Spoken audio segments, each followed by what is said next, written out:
Me vuelvo a presentar porque nos he estado grabando. Muy buenas noches con todos. Qué gusto tenerles en clase. Somos bastantes. Somos un montón de gente aquí. Somos 34 personas. Qué gusto estar en esta experiencia con la Universidad de Loja y en este curso que ha resultado tan interesante para todos. A ver, empiezo por contarles algo. Todo lo que ustedes han visto hasta el momento ha sido todo respecto de procedimiento contencioso administrativo. Ustedes han visto procedimiento sancionador, ustedes han visto procedimiento coactivo, ustedes han visto los principios del procedimiento en sede administrativa. Vamos a dar un salto en esta noche y vamos a pasar a lo que es la jurisdicción contencioso administrativa.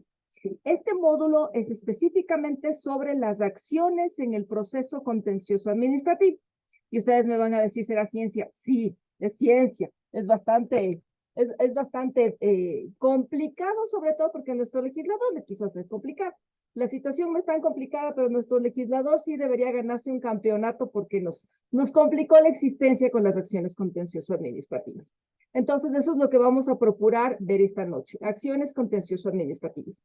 Toda la libertad de interrumpirme, de preguntarme, de cuestionar. Ustedes son los que van a sacar sus propias conclusiones. Simplemente yo soy una guía aquí para facilitar su aprendizaje. ¿Cómo está diseñado el módulo? El módulo, y estoy feliz porque está bien bonito, está bien interesante.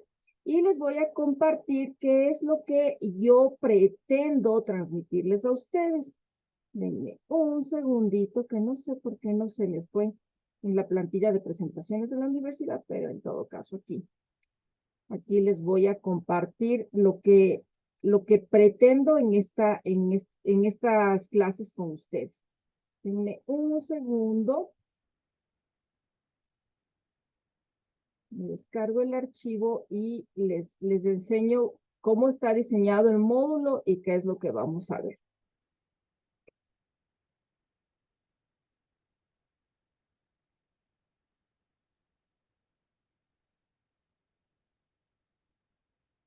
Ay, no sé por qué me salió esta actualización que no quiero. Ya.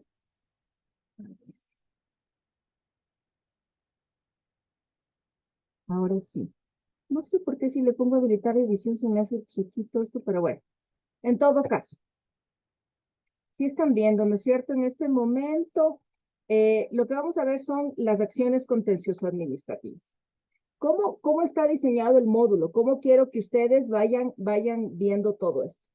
Lo primero que nosotros nos proponemos es comprender de una forma crítica la importancia de la jurisdicción contencioso-administrativa. Como yo les dije a ustedes, saltamos de todo lo que ustedes han visto durante el módulo, que ha sido procedimiento en sede administrativa, nos vamos a la sede jurisdiccional o contencioso-administrativa, donde son las acciones. Entonces, recursos, el COA, en sede administrativa, acciones, Código Orgánico General de Procesos en sede jurisdiccional o contencioso administrativo. ¿De acuerdo? ¿Qué más nos proponemos? Estudiar las principales competencias asignadas a la jurisdicción contencioso administrativa de conformidad con el Código Orgánico de la Función Judicial. Aquí sí déjenme decirles que hay una dispersión normativa inmensa. ¿Qué cuerpos legales son los que vamos a tener que revisar? El Código Orgánico de la Función Judicial, ahí están las competencias asignadas a la jurisdicción contencioso administrativa. Las acciones están en el Código Orgánico General de Procesos, ¿ya? Y hay algunas acciones que están relacionadas entre el Código Orgánico General de Procesos y el Código Orgánico Administrativo. Entonces, eso es lo que yo quiero ver con ustedes, ¿de acuerdo? Todo lo que son acciones contencioso administrativas, de acuerdo con las competencias que le asigna el propio Código Orgánico de la Función Judicial a la jurisdicción contencioso administrativa. Ahora, ¿qué es lo que me propongo como contenido? Primero, quiero hacer un acercamiento a lo que es la jurisdicción contencioso administrativa, para que ustedes tengan una noción de lo que se trata de lo que hace el juez contencioso administrativo. No les conté, pero yo soy jueza en el contencioso administrativo de Quito. He sido secretaria y relatora de la Sala de lo Contencioso Administrativo de la Corte Suprema de Justicia, de la Corte Nacional de Justicia, y ya soy docente durante 18 años. Así que eso es lo que les traigo. algo de conocimiento, algo de experiencia, y de lo que yo ya he ido subiendo en el entorno virtual, en la plataforma, ustedes van a encontrar básicamente casos. Lo que vamos a ver es jurisprudencia, vamos a ver qué es lo que ha dicho la Corte Nacional, qué es lo que ha dicho la Corte Constitucional respecto de las competencias asignadas a la jurisdicción contencioso administrativa, ¿ya? Así que básicamente vamos a ver jurisprudencia en este módulo. Tengo unas 2 lecturas que son de doctrina, pero todo lo demás es acciones en el proceso contencioso administrativo o procedimiento, como lo llama el legislador, pero con jurisprudencia para que sea más fácil de entender, ¿ya? Eso es lo primero que quiero ver con ustedes. Después vamos a ver lo que es la jurisdicción plenaria universal completa versus la justicia revisora. Después vamos a ver cuáles son las actuaciones administrativas sujetas al control. Y después ya pasamos a lo que son las acciones contencioso-administrativas, que tenemos la acción subjetiva de plena jurisdicción, la acción de anulación objetiva por exceso de poder, la de lesividad, todo vamos a ver con casos. Esto de acuerdo con el COGEP, ¿no? Y después vemos las acciones especiales. Ahí tenemos el pago por consignación, la responsabilidad objetiva del Estado, la nulidad de contrato propuesta por el Procurador General del Estado, controversias en materia de contratación pública, y me falta unita que a ustedes les encanta, que es la acción de repetición, que si bien no está dentro de las acciones en el Código Orgánico General de Procesos, sí es parte del procedimiento contencioso administrativo. La Ley Orgánica de Garantías Jurisdiccionales y Control Constitucional le da esa competencia al juez contencioso administrativo. Entonces, como ustedes ven, son un montón de competencias, un montón de casos, y eso hay que tratar de comprenderlo para que ustedes tengan las herramientas para comprender las acciones contencioso administrativas y qué es lo que hace el juez respecto de cada una de estas acciones. ¿Ya? Entonces, vamos a empezar por el principio. Y lo primero que yo les comentaba a ustedes, acuérdense que lo que hace la jurisdicción contencioso administrativa es una labor de control. ¿Y cómo va esa labor de control? ¿A quién controla? ¿Cómo le controla? ¿Cómo le entra el agua al coco, señores? El control lo hace respecto de la actividad del Estado frente al ciudadano. Entonces, cuando a usted le imponen una multa, cuando a usted le destituyen, cuando a usted le compran la renuncia, cuando a usted le suprimen el cargo, estamos frente a una potestad estatal, frente a una actividad del Estado, y lo que hace la jurisdicción contencioso administrativa es controlar esa actividad del Estado cuando le es desfavorable al ciudadano. Entonces es prácticamente una labor de equilibrio. Y aquí es en donde ustedes más van a evidenciar esta labor de equilibrio, porque el Estado tiene prerrogativas, facultades, poderes, en fin, está el poder del Estado frente al ciudadano, que se queda chiquitito frente al poder del Estado.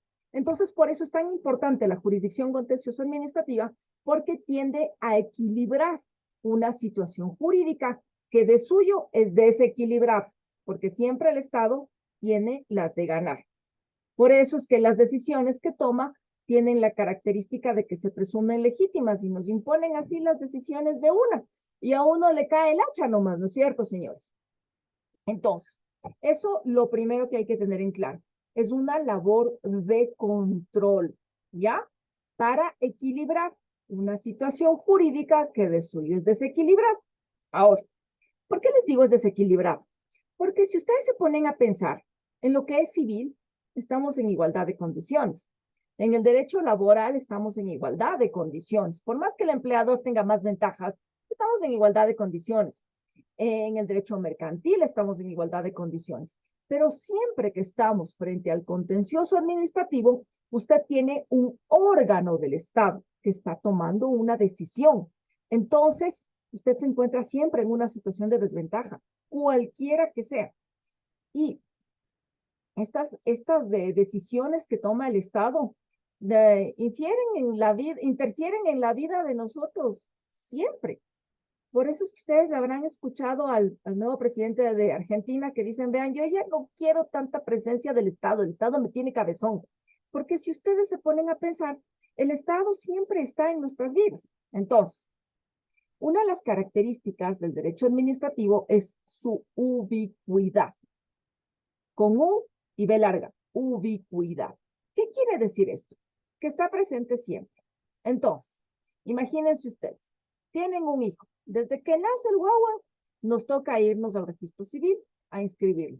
Es la primera relación que uno tiene con el Estado y ni siquiera tiene uso de razón, pero uno ya le tienen que inscribir el certificado de nacido vivo y le ponen ahí su numerito en el registro civil, ¿sí o no? Después el niño va creciendo y hay que ponerle las vacunas. Usted se va al centro de salud, que es el que le otorga las vacunas para los niños. Después de eso, usted tiene que ponerle en un centro de cuidado, en un preescolar.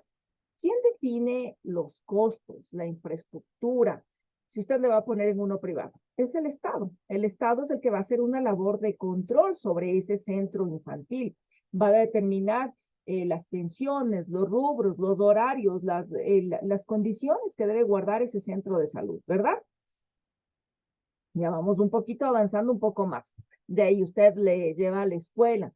Se sujeta al régimen que impone el Estado. Así sea una escuela pública, tenemos un periodo de clases y un periodo de vacaciones y nos sujetamos a lo que dice el Estado y a las condiciones que dice el Estado. Y si es que la situación está muy peligrosa y los niños tienen que quedarse en casa recibiendo clases virtuales, va a tocar clases virtuales. Y cuando usted se traslada a dejarle a su hijo o hija en la escuela, las vías son trazadas por el Estado. Y así el Estado nos sigue controlando en nuestras vidas siempre.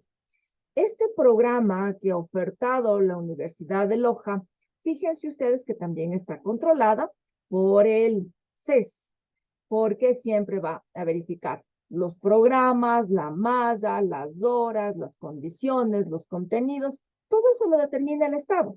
Y nosotros seguimos teniendo nuestra vida controlada por el Estado. A menos de que cuando usted quiere contraer matrimonio, se va al registro civil y le toca inscribir su matrimonio en el registro civil para que eso sea legalizado, igual que una unión de hecho.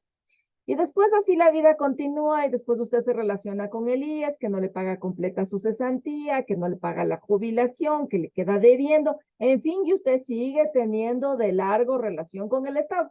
Y es más, cuando uno se muere, también vuelve a tener una relación con el Estado porque hay que inscribir el certificado de defunción en el registro civil. Entonces, fíjense ustedes cómo el Estado siempre está presente en nuestras vidas y por eso es que hay tanta actividad del Estado. Y es sobre esa actividad del Estado sobre la que va a actuar la jurisdicción contencioso administrativa. ¿Ya? Sobre la que esta jurisdicción contencioso administrativa que yo les comentaba hace una labor de control de la actividad de los ciudadanos, de la actividad de los ciudadanos, del Estado, porque el Estado nos regula en todo. El Estado verifica que usted tenga sus permisos, que usted cumpla con el permiso de construcción, que usted tenga su licencia, que usted tenga todo. Entonces el Estado siempre está verificando los requisitos y esto es en aras de satisfacer el bien común, ¿no es cierto? Para eso vivimos en sociedad, para eso estamos organizados en un Estado de derechos y justicia, ¿ya? Entonces, para eso sirve la jurisdicción contencioso administrativa. No se vayan a olvidar. Jurisdicción contralora de la actividad del Estado frente al ciudadano. Ahora les quiero contar esta otra parte. Cuando ustedes se enfrenten a un proceso contencioso administrativo, ustedes van a tener dos partes, siempre. El Estado y el ciudadano, ¿ya? Es el Estado el que va a tomar la decisión frente al ciudadano. Y aquí, ¿qué es lo que se van a emitir? Actos administrativos. Déjenme ver dónde está el de las competencias. Entonces voy a iniciar la presentación por lo que tiene que ver con las competencias asignadas a la jurisdicción contencioso administrativa. Denme un segundo para que ustedes puedan ver el tema de las competencias.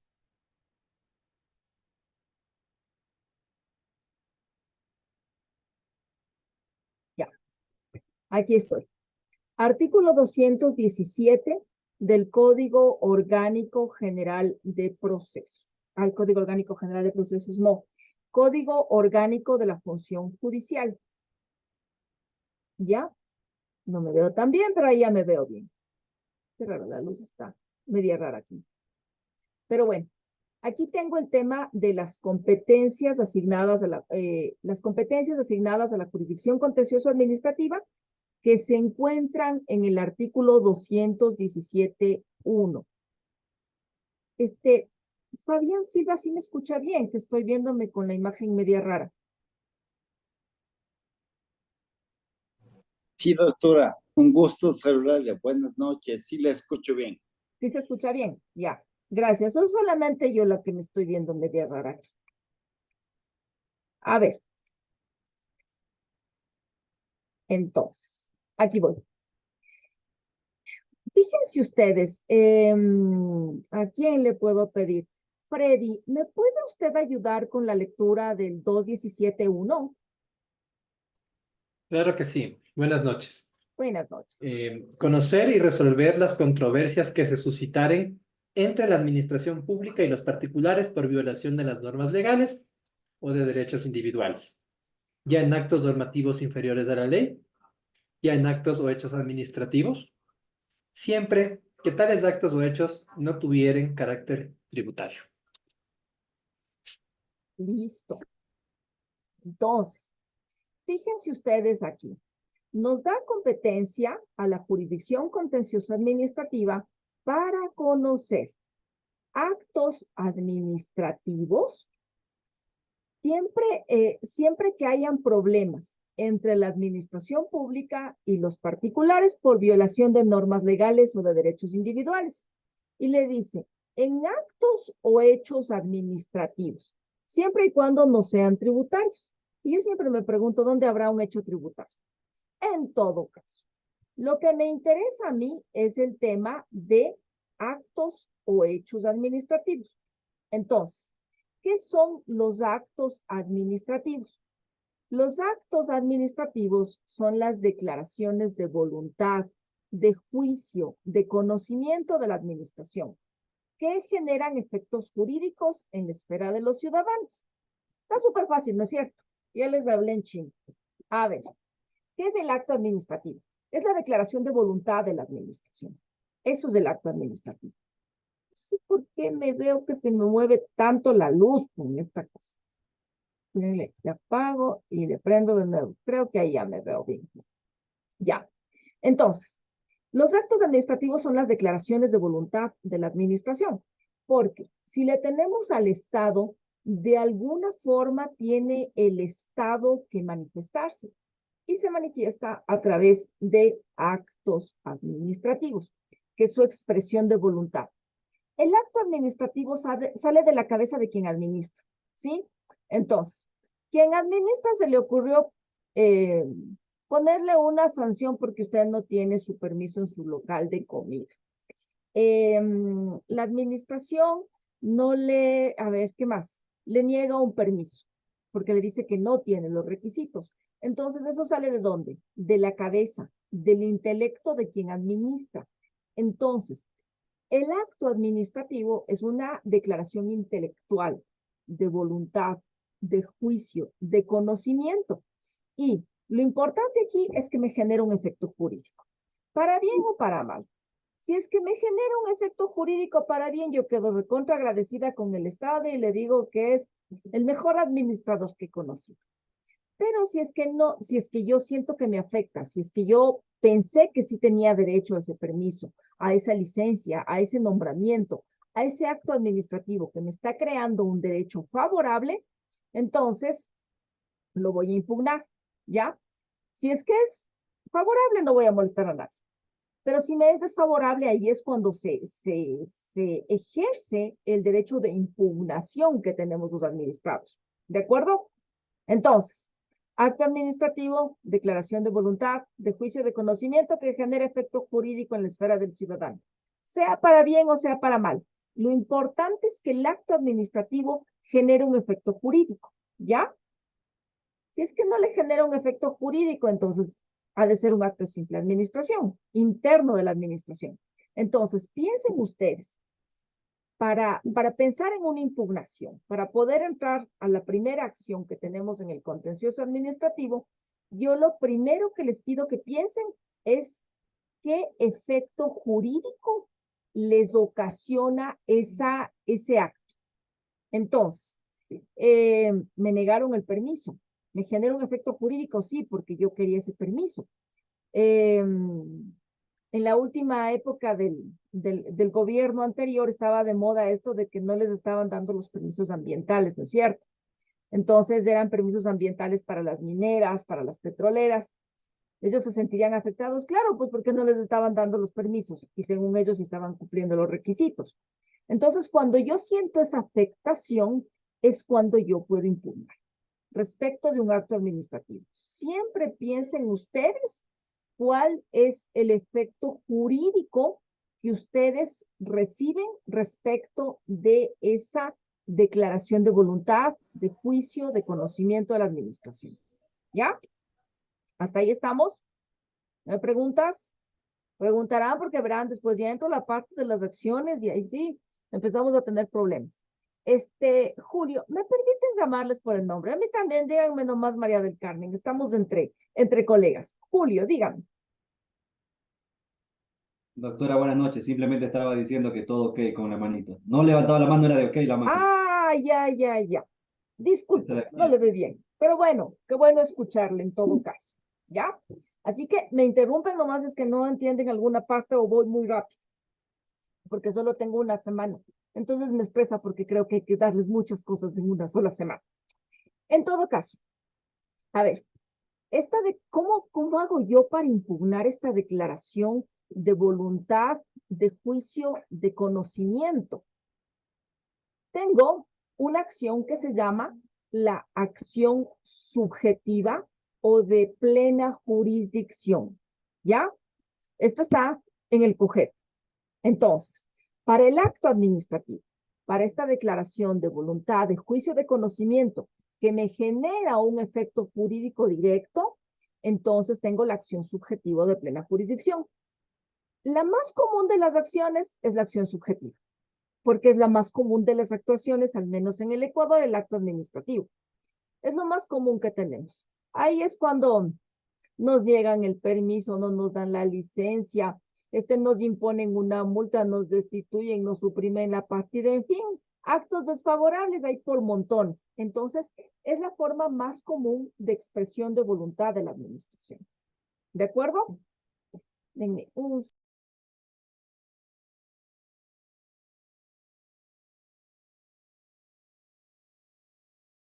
Ahí está.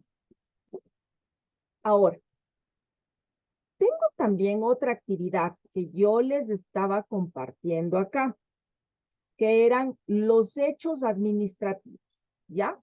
Acuérdense, las competencias asignadas a la jurisdicción contencioso administrativa están en el Código Orgánico de la Función Judicial, que se traducen en acciones y las acciones para impugnarlas están en el Código Orgánico General de Procesos. Fabián. Sí, doctora, ¿cómo está? Buenas noches. ¿Cómo le va? Una pregunta.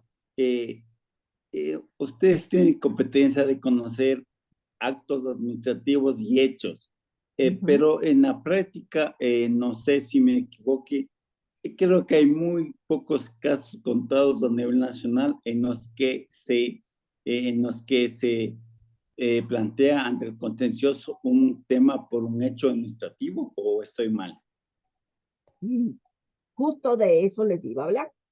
Miren ustedes, justamente la primera competencia, el contencioso administrativo, se refiere a actos normativos inferiores a la ley, que ya les voy a contar cuáles son los actos normativos inferiores a la ley, actos o hechos administrativos. Entonces, el acto administrativo, declaración intelectual de voluntad de quien administra, ¿no es cierto? El hecho administrativo es la actuación material o física de la administración. Entonces, el clásico ejemplo, el municipio, vamos a ponerle el municipio de Quito, ¿ya? Es que también tengo bastantes ejemplos con el municipio de Quito.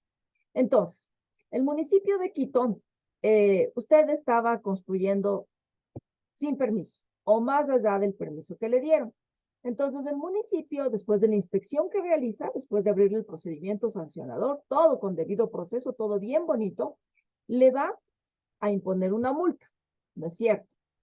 Acto administrativo, declaración de voluntad de juicio de conocimiento de quien administra. Y después le va a decir que derroque. Y que si usted no derroca en 30 días, le van a dar derrocando. Y si eso lo hace la administración pública, eso es un hecho administrativo. Actuación material o física de la administración. Cuando vienen con los carros del municipio, con los carros del Ministerio de Transporte, en fin, hay un hecho administrativo. Yo me acuerdo que cuando fue el lamentable terremoto, que fue en Manabí y Esmeraldas, pero yo sabía de lo que pasó en la ciudad de Puerto Viejo. En Puerto Viejo hubo un comité interinstitucional, porque no sé si ustedes se acuerdan, pero la onda del terremoto, y ojo, que el terremoto no es hecho administrativo, no, eso es hecho de la naturaleza, no se confundirán, sino que la onda del terremoto era bien rara, porque en una misma cuadra, las casas del un lado se caían y las otras se quedaron a medio caer, ¿ya? Entonces, lo que hizo el gobierno nacional fue hacer una comisión, y en la comisión estaba el Ministerio de Transporte y Obras Públicas, la Secretaría de Riesgos, me parece que era también el Ministerio de Bienestar Social, en fin, el Cuerpo de Ingenieros del Ejército, porque lo que tenían que hacer era un estudio para ver si es que esas construcciones que no se cayeron aguantaban y había que mantenerlas o había que derrocarlas. Entonces, después de los estudios que se realizaron, ellos dijeron que definitivamente hay que derrocar. Entonces, esa decisión, acto administrativo.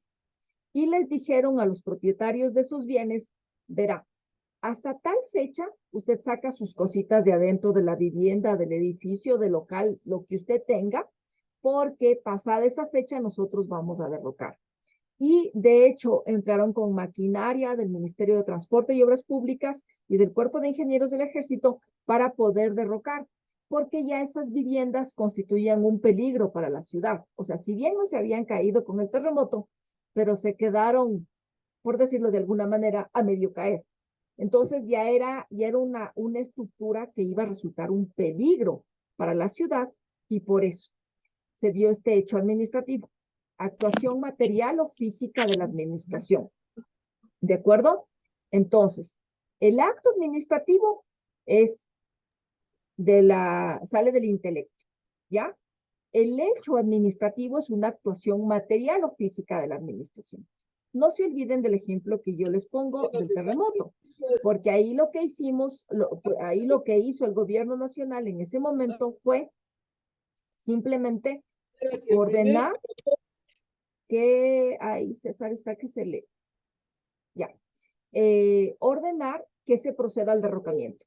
Y como es una decisión del Estado, se lo hace con maquinaria del Estado, entonces, hecho administrativo. Espérenme que este señor tiene algún problema. Ya, creo que ya no nos va a interrumpir. ¿Estamos? Diferencias entre acto y hecho administrativo. César Calderón, tengo algún problema con su micrófono que está que se enciende y nos interrumpe.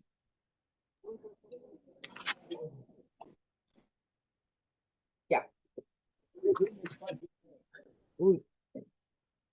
¿Tiene algún problema que se le... César Calderón, ¿me ayuda poniendo mute en su micrófono que le pongo yo y nuevamente lo enciendo? Ya. No, él no me escucha. Espérenme, es que a veces cuando les muteo para siempre y después no sé cómo volverles a habilitar. En todo caso, ¿estamos claros con diferencia entre acto y hecho administrativo? Verán, por favor, acto y hecho administrativo. Espero que quede claro. ¿Ya? Entonces, ahora voy a la pregunta de Fabián, que me decía, oiga, ¿y cómo hago para impugnar un hecho administrativo? Porque el acto administrativo es fácil. Lo que se espera de ustedes es trabajo y equipo. Ay, ay, ay. Él está en alguna reunión política. No sé cómo mutearlo. Ay, es que si le saco, en cambio, ya no lo puedo sacar nunca más. El más antiguo, al menos antiguo, César Calderón, ¿me escucha? evita que sus hijos Es que se le prende, se le apaga, si por si acaso tienen en el chat para decirle a César Calderón que por favor mutee, que yo le trato de mutear y él me vuelve a prender. Bueno, en todo caso, Perdón que interrumpa, ya a estimados participantes, ahora pues vamos a, en el momento que hacemos la manito, pues se va a otorgar los permisos para activar el micrófono, ¿sí? Por la interrupción que tenemos al momento. gracias, muy amable. Listo. Entonces, acto y hecho administrativo, ¿está claro? Ahora, voy a la pregunta de Fabián que me decía, oiga, ¿y cómo hago yo para impugnar un hecho administrativo? Pero yo primero quisiera que me ayuden con la lectura del artículo 326.1 del Código Orgánico General de Proceso. ¿Quién me ayuda con el 326.1?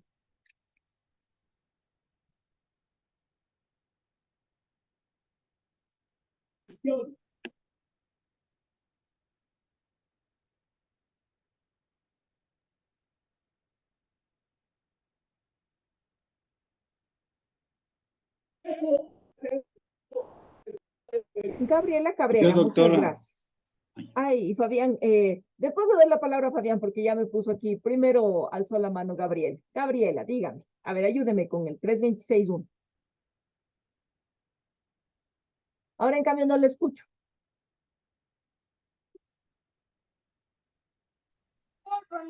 Doctora, le decía que justo llegó mi hijo a interrumpirme para que pueda leer el compañero. Ya, listo. No le vamos a hacer leer al guagua, entonces. Fabián, gracias.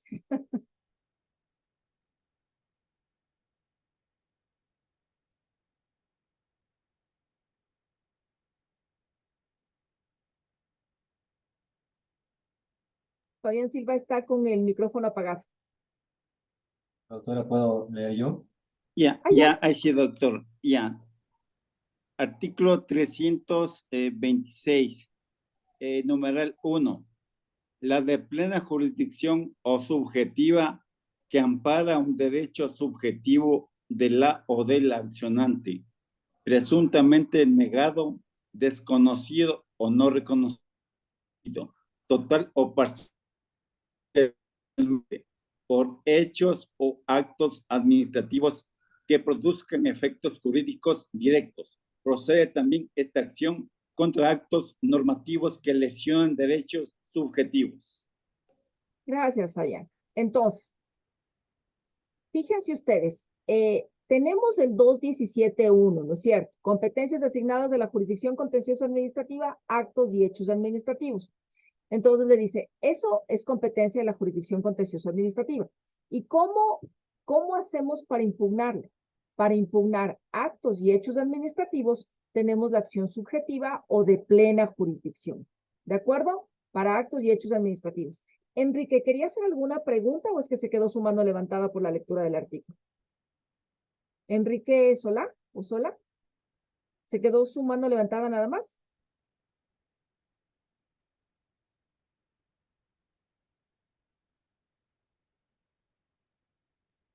Está con el micrófono apagado. Creo que solamente se quedó con la mano levantada. No. Doctorita, buenas noches. No, la pregunta es, Cuente. en un sumario administrativo, por ejemplo, el auto inicial de sumario administrativo vendría a ser el acto administrativo. Pero, por ejemplo, la notificación vendría a ser el hecho administrativo. Claro, porque es la actuación material o física de la administración. Gracias, doctorita. ¿Ya? Ahora, cuando ya en esa notificación del sumario hacemos todo el procedimiento y le terminan sancionando, ahí tiene usted el acto administrativo, que es el que va a impugnar. Entonces, Fabián Silva me decía, oiga, con el 326.1, con la acción subjetiva o de plena jurisdicción, tenemos para impugnar los actos administrativos que son las actuaciones más comunes que tiene la administración y que son las más fáciles porque también así sabemos quién es el legitimado pasivo, ¿no es cierto?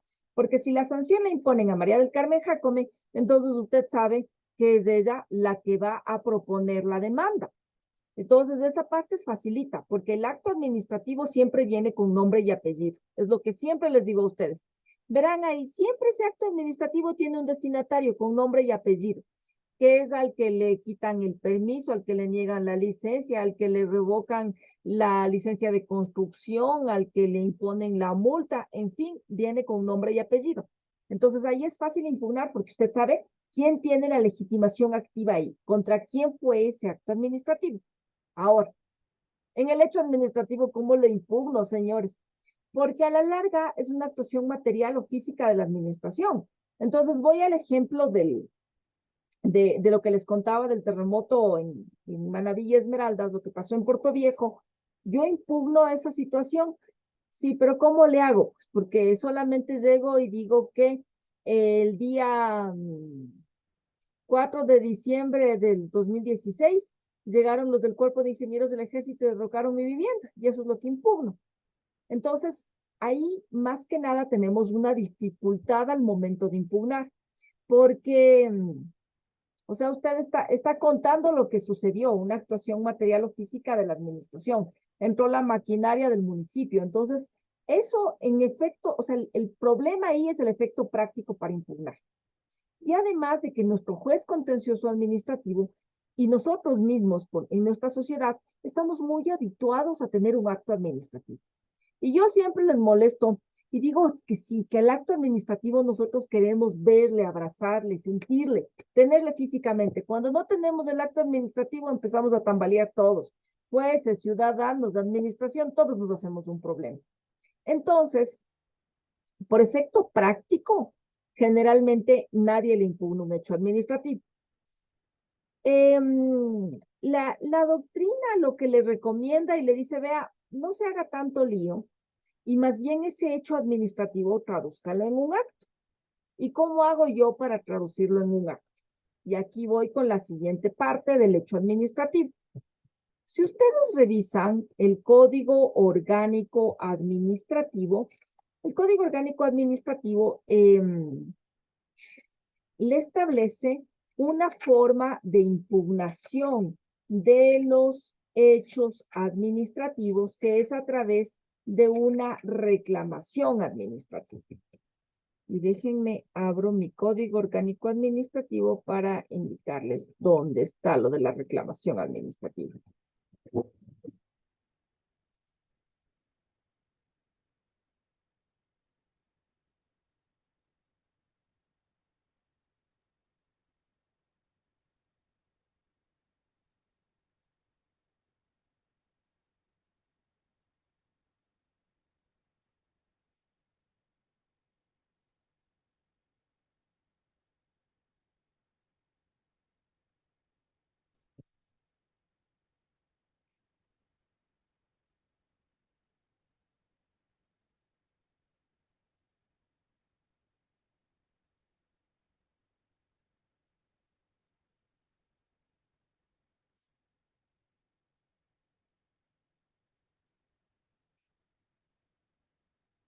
Un segundo que no se me abre. Hecho.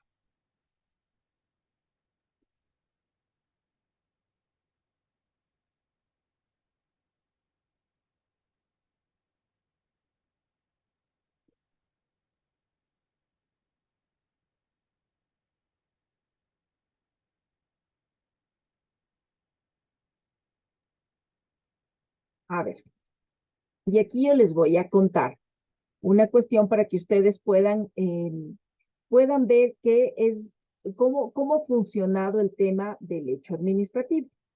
El hecho administrativo se encuentra definido en el Código Orgánico Administrativo y lo define como actuación material o física de la administración, que es lo que yo les contaba. Y claro, uno dice, sí, está bien bonito el tema del hecho administrativo, pero ¿cómo hago yo para reclamar respecto de un hecho administrativo? Y les voy a contar respecto de este hecho administrativo que ahora está de moda. A ver, ustedes han visto que ya está en operación el Metro de Quito, ¿no es cierto? Que está bien bonito, que está bien moderno, que está bien alaj. Uy, Dios mío, de nuevo César Calderón.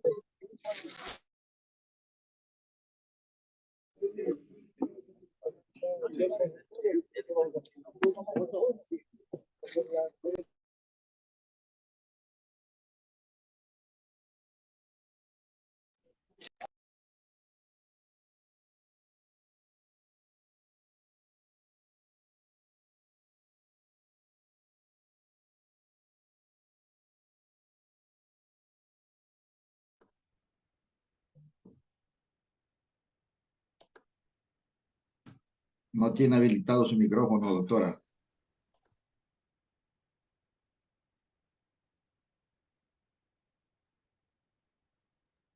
Ahí sí me escuchan. ¿Me escuchan ahí? Ya. Ahora sí.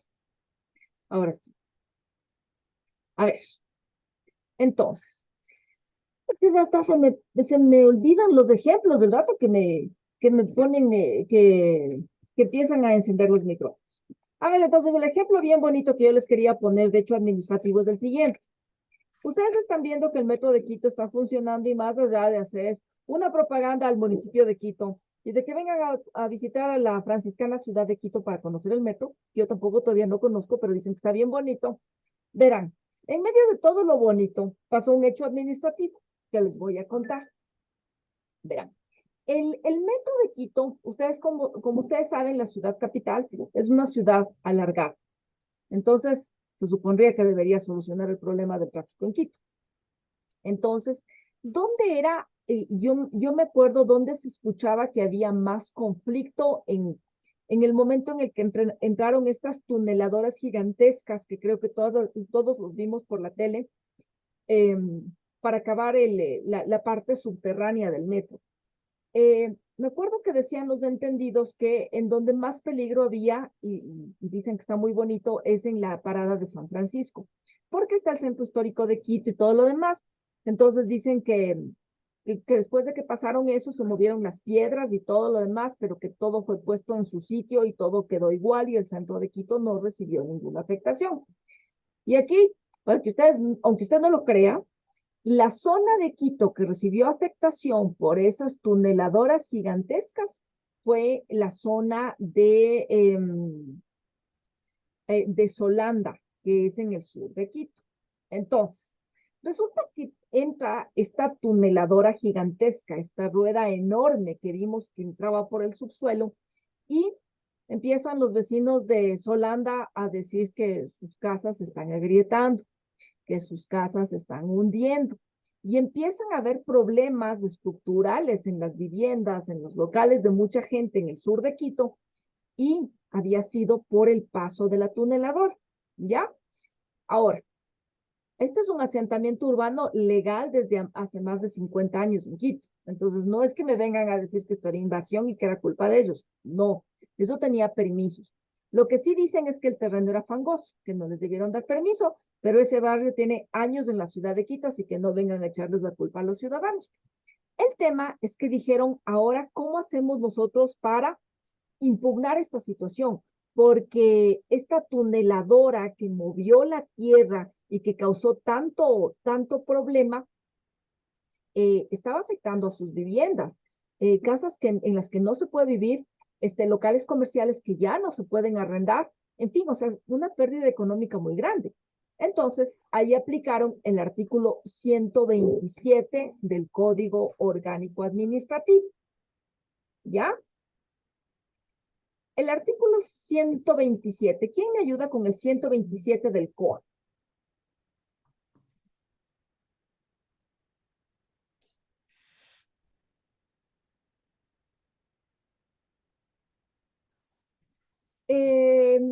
Freddy Coello. Hecho administrativo es toda actividad material traducida en operaciones técnicas o actuaciones físicas ejecutadas en ejercicio de la función administrativa, productora de efectos jurídicos directos o indirectos, sea que exista o no un acto administrativo previo. Los hechos administrativos, contrarios al acto administrativo presunto, que resulte del silencio administrativo positivo, conforme con este código, son ilícitos. Las personas afectadas por hechos administrativos pueden impugnar las actuaciones de las administraciones públicas mediante reclamación o requerir las reparaciones a las que tengan derecho, de conformidad con este código. Gracias, Freddy.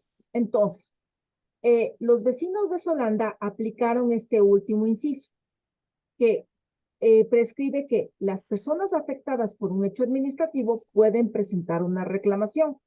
Y a la larga la reclamación lo que persigue es una reparación de índole económica. Si es que por culpa de la dichosa tuneladora yo ya no puedo vivir en mi casa, obviamente lo que quiero es una reparación económica, ¿no es cierto? Si es que por culpa de la tuneladora ya no puedo seguir arrendando un local comercial, tengo esa pérdida, entonces por eso es que los vecinos de Solanda hicieron esta reclamación administrativa, ¿ya? Entonces, ¿cómo puedo impugnar un hecho administrativo? Podría irme con esta reclamación administrativa que prescribe el artículo 127 del COA, o me podría ir con la acción subjetiva de plena jurisdicción que está en el COGEP. Ahora, por efectos prácticos, yo creo, o sea, esto es mi percepción. Yo creo que es mucho más rápido, ágil y menos costoso irme con una reclamación administrativa. Eso es lo que yo pienso. Pero estos señores de Solanda, si dicen que el metro empezó a funcionar después de 10 años, los vecinos de Solanda siquiera están con este reclamo. Yo me acuerdo desde la administración del alcalde Rodas. Desde ahí presentaron el reclamo. Después pasaron el reclamo al alcalde Yunda. Después del alcalde Yunda vino el alcalde Guarderas y ahora tenemos otro alcalde. O sea, tenemos como 4 administraciones municipales que no les han dado respuesta. A la larga no les están indemnizando. Me contaron a mí que ya había el dinero para la indemnización, porque en el contrato del Metro de Quito había un seguro de daños contra terceros y que eso es lo que iba a aplicar el municipio. Me contaron. Pero hasta la fecha, que yo ya les voy contando cuántos años vamos, de cuántos alcaldes, no les han dado solución. Ahora, supongamos vamos a ponernos como aves de mal agüero y que terminemos con la típica que hace el Estado ecuatoriano de no hay plata, no hemos cometido ningún daño. De hecho, en una de las administraciones municipales, yo le he hecho mucho seguimiento a esto, pero más que nada por la prensa, ¿no? O sea, no es que nadie me ha dicho oficialmente. Lo que decían por la prensa es que el municipio les dijo, ¿saben qué? O sea, prácticamente es culpa de ustedes. Lo que pasó es culpa de ustedes porque ustedes que se van a vivir en una zona que es fangosa, donde no se debía construir. Pero imagínense ustedes que les vayan a responder eso cuando es un barrio legal que existe desde hace más de 50 años. Entonces, supongamos que con este argumento peregrino de que usted no estaba viviendo en el mejor de los barrios en la ciudad de Quito, entonces no les quieran pagar. Si no les quieren pagar la indemnización, el municipio va a emitir un acto administrativo. ¿Y va a qué? Va a negar la reclamación administrativa y una vez que usted tenga la negativa, ya tiene un acto administrativo y se va con el acto administrativo al contencioso administrativo. ¿De acuerdo? ¿Me siguen hasta ahí? La dificultad real para impugnar un hecho administrativo es que es difícil impugnar, porque es una actividad material o física de la administración. Entonces, si es que yo decidiera, como en el caso de Solanda, aplicar el tema de la reclamación administrativa, si es que después del tiempo que ha pasado, el municipio termina diciéndoles a los vecinos de Solanda que no hay plata y que no les va a pagar, que no tienen derecho a la indemnización que piden, entonces ellos ya van a tener un acto administrativo. Y con ese acto administrativo van a irse al contencioso administrativo. ¿De acuerdo? Porque la norma claramente establece que el hecho administrativo puede provenir de un acto administrativo, como el que yo les contaba, que el acto administrativo en el tema del terremoto era desocupe todo lo que tiene dentro de su vivienda, ¿qué tal fecha vamos a ir a derrocar? Entonces, primero hubo un acto administrativo y después un hecho administrativo que ya fue el tema del derrocamiento. Pero hay hechos administrativos que nacen solitos, como este que les estoy contando, porque no había ninguna orden de que en el barrio de Solanda la tuneladora afecte las viviendas, obviamente, sino que se le escapó de control. O sea, no nos imaginamos que iba a haber ese problema. Y de hecho hubo el problema y por eso se afectaron las viviendas. Y yo digo, ¿y si es terreno fangoso no estará medio feo por ahí el metro? No sé. Pero bueno, en todo caso ya está funcionando. Francisco Morán, a los años que le veo, cuénteme. Doctora, qué gusto. Muchas gracias por el espacio. Leyendo el 127, en el segundo inciso habla de que los hechos administrativos contrarios al acto administrativo presunto le resulte del silencio administrativo positivo, conforme con este código, son ilícitos. Entonces me salta la inquietud. Si ese reclamo administrativo que se presenta no se contesta dentro del tiempo que prevé la norma para el procedimiento, hablamos de los 30 días, ¿procede ahí el silencio administrativo? ¿Es viable ese silencio administrativo o no hay silencio administrativo en este caso? Yo pensaría que respecto de un hecho administrativo no hay silencio administrativo, porque generalmente el silencio administrativo procede respecto de actos administrativos. Y por eso es que se les llama actos administrativos fictos o presuntos, porque a la larga lo que yo esperaría es una declaración de voluntad de la administración que no se da, pero yo no estoy esperando una actividad material o física de la administración. Entonces, para mí ahí tiene una inconsistencia el COA, porque yo creo que es solamente respecto de actos administrativos. Por eso es que se le llama al silencio administrativo acto administrativo presunto o acto ficto, porque yo lo que espero de la administración es una declaración de voluntad. No estoy esperando que haga algún hecho administrativo o que ordene un hecho administrativo. Es bien difícil. En realidad, nunca se me ha ocurrido un ejemplo en esos casos. ¿Ya? Entonces, en todo caso, tenemos esa reclamación administrativa si usted quiere irse con el hecho administrativo y después presenta la impugnación por el acto administrativo. Ahora, ¿por qué podemos impugnar las actuaciones de la administración? Porque es nuestro derecho como ciudadanos. O sea, nosotros como ciudadanos tenemos toda la posibilidad de oponernos a las decisiones de la administración cuando estas son ilegítimas, cuando son arbitrarias, cuando me afectan derechos. Cuando yo creo eso, yo puedo oponerme a esta decisión administrativa. Para eso está el sistema de impugnación de los actos administrativos. ¿Quién me ayuda con el artículo 173 de la Constitución, por favor?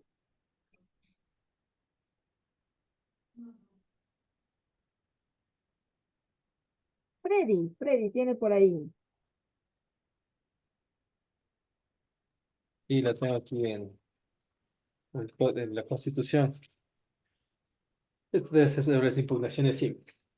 Artículo 173.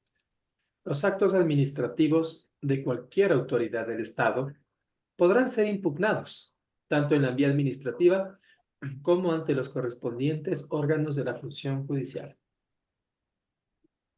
Entonces, fíjense ustedes, la Constitución prescribe que los actos administrativos podrán ser impugnados. Entonces, nos deja la cancha a nosotros como ciudadanos, como administrados, de que veamos si es que impugnamos. Si es que queremos, impugnamos, ¿no es cierto? No es nuestra obligación, pero nos da la posibilidad de impugnar.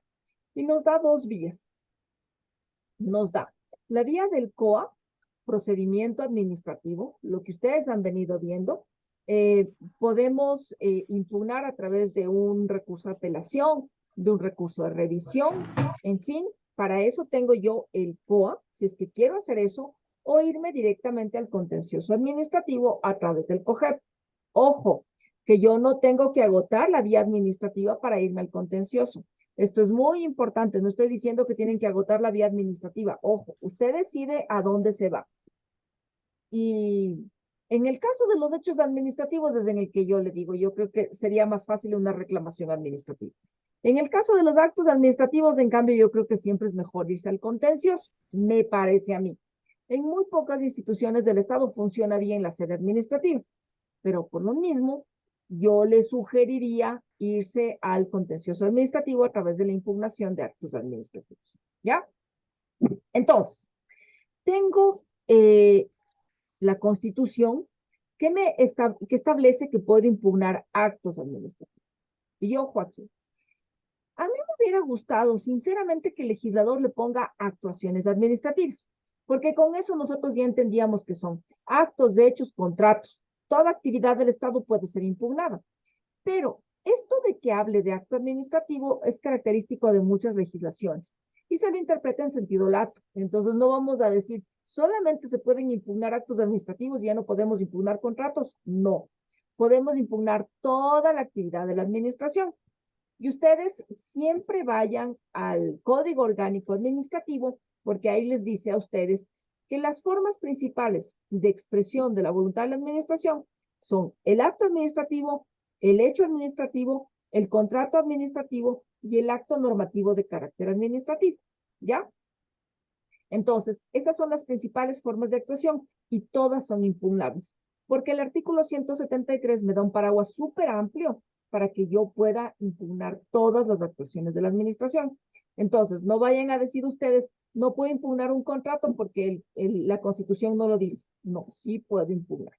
Ahora, ¿qué implica esto de la jurisdicción, de la plena jurisdicción o subjetiva? ¿Ya?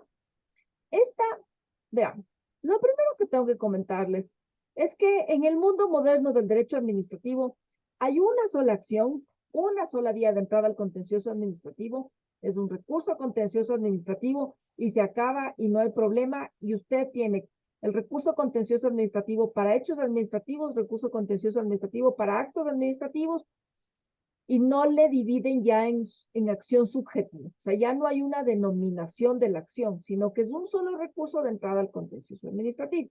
Eso es lo que llama, o sea, eso es lo que hacen los españoles, los franceses creo que mantienen la división, pero eso más bien en países como el nuestro complica, porque tenemos un montón de acciones contenciosas administrativas con tiempos diferentes, con pretensiones diferentes, y ahí es cuando se friega todo y se hace un champú. Lamentablemente, señores. ¿Ya? Entonces, la acción subjetiva de plena jurisdicción lo que busca es amparar un derecho subjetivo del ciudadano que ha sido presuntamente negado, desconocido o reconocido total o parcialmente. Entonces, ejemplo, yo soy dueña de una compañía constructora y pido el permiso de construcción de un conjunto habitacional de 50 casas en Cumbaya. Y me dicen que no, que solamente por la zona, ni sé qué, ni sé cuánto, me dan solamente el permiso para 20 casas. Entonces, yo como constructora, yo considero que mi derecho está siendo violentado, porque mi proyecto era para 50 casas y según yo cumplí con todos los permisos. Entonces, en ese caso, hay una aceptación parcial de mi derecho, ¿no es cierto? Entonces, el derecho ha sido reconocido parcialmente. En el mismo escenario, que yo pido el permiso de construcción de 50 casas en Cumbayá y me lo niegan, el derecho ha sido negado. ¿De acuerdo? Entonces ahí es cuando procede la acción subjetiva o de plena jurisdicción respecto de un acto administrativo que yo creo que ha vulnerado mis derechos. Entonces, siempre ustedes piensen en un acto administrativo, en algo que les esté vulnerando sus derechos para poder presentar la impugnación. Y vuelvo al tema del control. ¿Qué control es el que hace el juez contencioso administrativo? Es un control de legalidad. Y si ustedes son constitucionalistas, no les va a gustar lo que les voy a decir. Pero el problema en los estados, el problema en el Ecuador, es la ley. Entonces le entra el agua al coco a todos los problemas que tenemos en el Ecuador, es la ley. O sea, no nos demos más vueltas. La Constitución es así súper lírica, súper bonita, que el derecho al trabajo inalienable, irrenunciable, ni sé qué cosas más. Pero usted vaya a la ley. Entonces, tenemos una LOCEP, tenemos una ley orgánica de empresas públicas, tenemos una ley orgánica de educación intercultural, tenemos el COESCOP. Entonces, son en las leyes en donde estamos realmente regulando la situación laboral de los ciudadanos, ¿verdad? Entonces, los problemas reales se dan en la ley. Y por eso es que el contencioso administrativo tiene tantas competencias y tantos problemas, porque hace control de legalidad. Con eso no quiero decir que haga caso omiso a la Constitución, pero básicamente es la ley la que se ve violentada en la mayor parte de los casos que tenemos día a día en el contencioso administrativo, es la ley. Y me olvidaba del clásico ejemplo que hay de violación a la ley, el tema de las determinaciones de responsabilidad de la Contraloría. Son actos administrativos desfavorables. Obviamente, si es que me ponen una orden de reintegro una responsabilidad civil, yo no voy felizota, digo, qué chévere, la Contraloría hizo control. No, generalmente yo digo, no, le debía haber endosado la responsabilidad a fulano o a mengano, o no fue mi responsabilidad. Entonces, ustedes fíjense, ahí estamos frente a un acto administrativo de efectos desfavorables. Y ahí es cuando nace mi derecho para impugnar. Cuando es desfavorable, cuando no me ha reconocido total o parcialmente el derecho que yo quería de parte de la administración. ¿Y qué es lo que tengo que ver para poder hacer la impugnación? Tengo que ver que ese acto administrativo esté violando la ley o que esté violando el reglamento. En derecho administrativo, señores, una fuente de derecho importantísima. Y la Corte Constitucional lo ha entendido. La Corte Constitucional sí nos da la razón de que el reglamento es fuente de derecho también para nosotros en la administración pública. Y a veces también todo el problema está en el reglamento. Son reglamentos que van en contra de la Constitución, son reglamentos que van en contra de la ley, son reglamentos que se aplican como quiere quien está al mando de la entidad, y ahí es un problema. Entonces, ustedes también tienen que verificar el tema del reglamento, fuente importante de derecho administrativo. Entonces, si usted encuentra que en el acto administrativo hay violación a la ley o al reglamento, nos vamos con la acción subjetiva o de plena jurisdicción. ¿De acuerdo? Entonces, al acto administrativo de determinación de glosa, al que me quitó el permiso, al que me quitó la licencia, al que me impuso la multa, al que me destituyó, al que me sancionó, en fin, ahí tengo yo un acto administrativo desfavorable que me permite, y la ley lo que me permite es impugnar. Acuérdense que eso está en la norma madre, que es la Constitución. Ahora, me van a decir, ¿y en qué se parece con la acción de protección? Se parece bastante con la acción de protección. Por eso yo creo que hay que poner un freno a la acción de protección, porque ya existe la acción subjetiva de plena jurisdicción, o si no, todo el mundo se va por acción de protección, que es más rápida y todo. Y muchas veces los jueces desconocen. Y claro, cometen el conocimiento, el juez constitucional es de la Constitución, no necesariamente conoce lo que el juez contencioso administrativo conoce, porque nosotros estamos todos los días con la ley. Entonces, claro, hay muchas veces que el juez constitucional se excede, yo quiero pensar, más que nada, por desconocimiento. Santiago Laverde. Buenas noches. Buenas noches, le escucho. Buenas noches, doctora, disculpe consulta. En el caso de esto de las de Contraloría, por ejemplo, ya le ratifican la glosa, está usted con la resolución. Esa resolución pues, se puede solicitar en la misma sede de Contraloría el recurso de revisión que le conocen, pero Contraloría tiene que dar una respuesta de si acepta o niega el recurso de revisión en un tiempo de un plazo de 60 días. Pero, ¿qué pasa si Contraloría no da respuesta en esos 60 días? Yo tengo que ya inmediatamente acudir al contencioso administrativo para que no me caiga la denegación tácita que ellos tienen en su ley, o cómo se puede actuar ahí. Ya, listo. A ver, ellos tienen una denegación tácita. Es un efecto que le da la ley. Ojo, es un efecto especial que le da la ley de Contraloría a la falta de resolución del recurso de revisión. Yo sinceramente siempre pienso que es mejor que usted espere pacientemente a que la Contraloría le resuelva después de 1 año, de 2 años, y usted tenga un acto administrativo y se vaya con ese acto administrativo al contencioso administrativo, impugna a través de una acción subjetiva de plena jurisdicción. Pero claro, la preocupación de Santiago es, oiga, pero este acto administrativo fue... Quiere decir que nos va a tocar prepararnos todos. César Calderón ya volvió. Mi sugerencia. Ay, Dios mío, ya. Entonces, y yo le tenía en sala de espera a César Calderón. No le gente, qué mala, ¿no? A ver, y queda grabado todavía más. A ver, Santiago, entonces, claro, su preocupación es, oiga, ¿y qué pasa si es que no me contestan? Yo creo que a veces es mejor esperar a tener una resolución expresa de la Contraloría General del Estado. Y usted lo que impugna es el último acto administrativo. La resolución del recurso de revisión, así se hayan demorado en la Contraloría 2 años, no importa, porque usted recurre respecto del último acto administrativo que le genera un efecto jurídico. Ahora, usted me va a decir, Santiago, ay, María del Carmen, pero a veces son unas denegaciones No puedo hablar con confianza porque me están grabando. Unas denegaciones un poco escuetas, ¿ya? Por no decir otra palabra, un poco escuetas. En una hojita le dicen no procede el recurso de revisión. Y me dice, ¿y eso será acto administrativo? Claro, pues.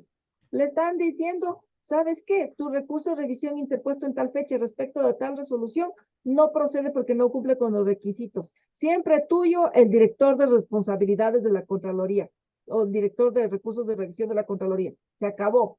¿Es acto administrativo? Claro. ¿Me genera un efecto jurídico desfavorable? Claro. Y usted puede decir en el contencioso administrativo que no se revisaron sus argumentos de que usted, ¿cómo se llama? Usted no cometió ningún perjuicio al Estado, usted cumplió sus funciones conforme a la ley, usted vigiló por el correcto uso del recurso público, en fin, usted tiene un montón de descargos que usted ya los puso en el recurso de revisión que no fueron considerados por la Contraloría y por eso es que usted impugna. ¿De acuerdo? Entonces, podría usted, yo siempre aconsejo, ya voy a decirles por qué. Esperaron que sean los 2 años para usted irse con la impugnación del acto administrativo expreso que le niega expresamente el recurso de revisión. Ahora, a veces uno está apurado, a veces el cliente está molestando y todo lo demás. Y lo que dice la norma, lo que establece la norma es que a los 60 días se entenderá como denegación tácita. Entonces, al día 61, al día 65 me voy al contencioso administrativo y digo, a ver, yo interpuse el recurso de revisión tal fecha, han transcurrido los 60 días, no me han contestado y yo impugno la denegación tácita porque se entiende que me negaron el recurso de revisión. Entonces también podría yo impugnar esa denegación tácita, ¿ya? Entonces usted decide. Entonces, ahora, Santiago, ¿cuál es el problema? El problema es ¿qué tribunal contencioso administrativo le toca? Hay jueces de la República que dicen, no, pues, si me está impugnando una denegación tácita y viene al contencioso y me dice que ya transcurrió el tiempo, yo le reviso. Yo en lo personal sí reviso ese tipo de cuestiones. Pero hay jueces que le dicen, no, porque usted debió haber esperado que haya una resolución expresa. Entonces ese es el problema, que no tenemos un criterio unificado a nivel del contencioso administrativo para que usted pueda tener certeza en cuanto a la actuación de los jueces contenciosos administrativos. ¿De acuerdo, Santiago, o le confundí?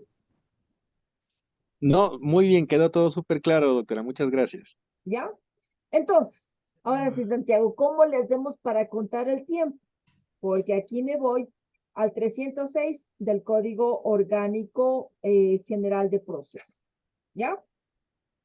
Oportunidad para presentar la demanda. Para el ejercicio de las acciones contencioso-tributarias y contencioso-administrativas, se observará lo siguiente. 1. En los casos en que se interponga una acción subjetiva de plena jurisdicción, el término para proponer la demanda será de 90 días, contados a partir del día siguiente a la fecha en la que se notificó el acto impugnado. Entonces, voy al ejemplo de... Ay, Dios mío, ustedes están en otra onda. A ver, pero con los que están conmigo, está bien chévere la clase. Está bien chévere porque es chévere mi clase. Deberían todos poner atención. Ahí sí prenden las cámaras que a la gestación. Ya. Entonces, son 90 días contados desde el día siguiente al de la notificación del acto administrativo.